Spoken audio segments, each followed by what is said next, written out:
Instagram Shadowban has been making bloggers, influencers, and small business owners lose their sleep at night for some time now. The Shadowban became almost a tale of a mythical creature people tell each other.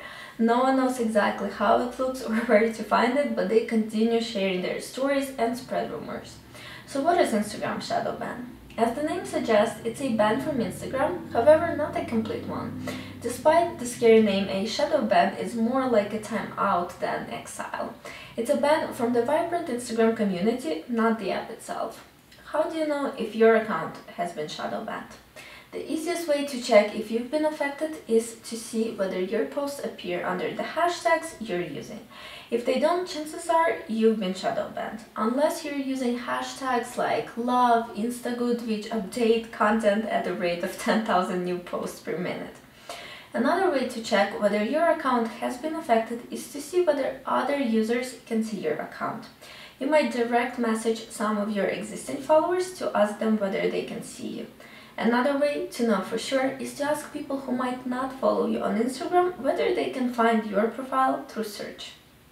Why do accounts get shadow banned on Instagram?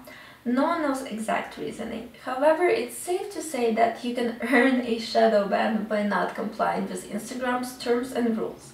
Instagram is trying really hard to make their community safe, fun, and authentic. The rise of all sorts of bots and spammers have forced Instagram to tighten their rules. Instagram might be going a little over the board and treat some signals as offensive, even if they're not. However, most of the time, the algorithm and safeguards in place do a pretty good job of discerning regular, well-meaning Instagram users from those who try to abuse the system. If you have been shadow banned, most likely your behavior has caught attention of the algorithm and spam filters. Such behaviors include using apps that act on your behalf, being frequently reported by other users, or being too active on the platform, such as creating a lot of activity in a short period of time. Let's go through this one by one. Third-party tools that act on your behalf on Instagram is a big no-no. Let me be clear here. These are the tools that automate your actions. For example, bots that like, comment, or follow people on your behalf is the first and heaviest offense. However, these are not the tools such as Instagram schedulers that send you a push notification every time you have a new post coming up. So good, apps that send you push notifications to your phone so that you can go in and manually post new content yourself, insert caption and add hashtags. Bad apps are the ones that post for you, so you set it and forget. If you're unsure about using some apps, there's probably a good cause for worry. Err on the safe side and use only apps you feel comfortable with.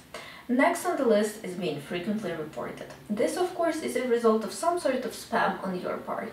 If you send a lot of copy-pasted direct messages, randomly tag people in your images when it doesn't make sense for them, leave offensive comments, follow them only to unfollow them that same day, all of this can be seen as your behavior asking to be reported.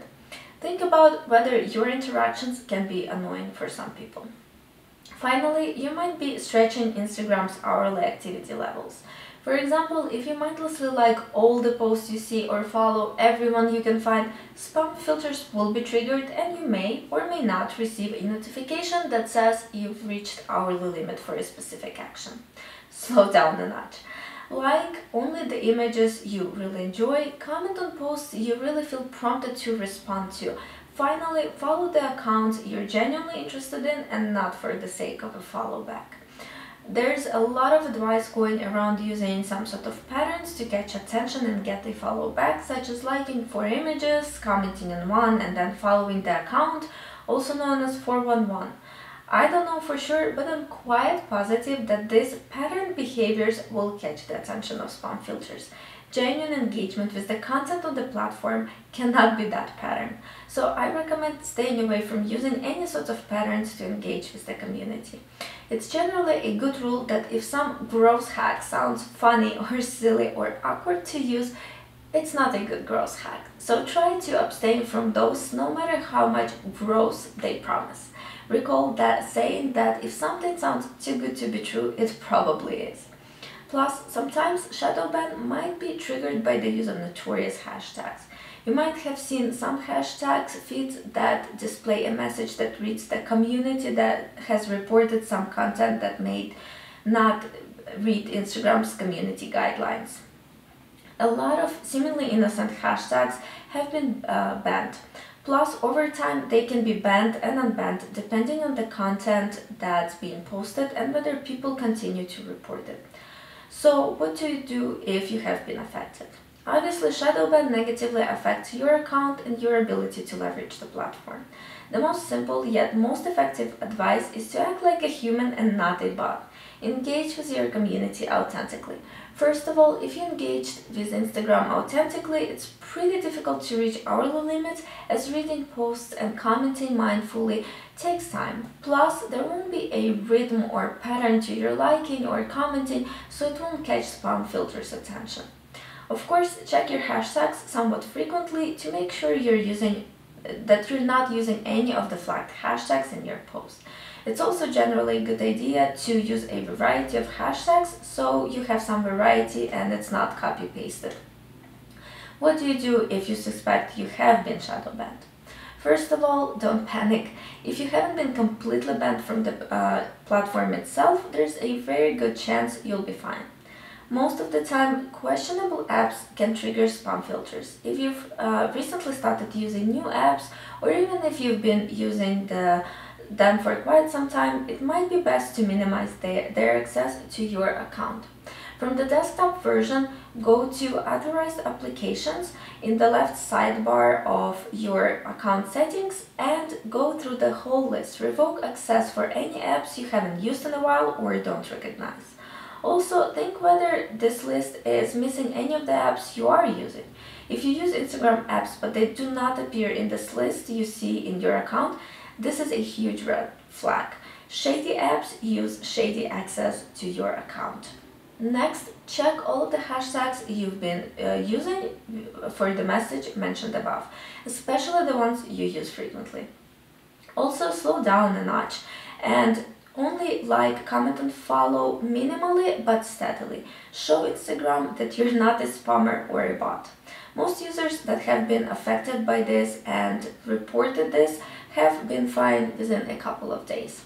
Continue to monitor the situation and see if your posts begin to appear normally. If your account has been affected in the past, I would strongly recommend changing the course of action and find ways to be an active part of the community without triggering the spam filters. If you have been shadow banned, there's a good chance you know exactly why. So please try to change your tactic and don't continue to do something that's obviously not working to your advantage. If you, however, do not know how you bought the shadow ban onto yourself, you might want to contact Instagram and report a problem with your account. Whether shadow ban is as widespread as their rumors are, remember that you need to be a valuable part of Instagram community. Also remember that reach and engagement are dropping because of Instagram's business strategy. So just because your Instagram engagement is down doesn't mean you have been affected by the shadow ban. Finally, keep in mind that the quality of your images, captions, and even your audience will dictate engagement levels. If you're unhappy with the rate you have right now and you haven't been shadow banned, try refining your presence and implementing organic engagement boosting tactics such as those I share in my 5-day Instagram challenge. Have you experienced Instagram shadow ban? Have you been affected by it? Let me know what happened. I would love to know more.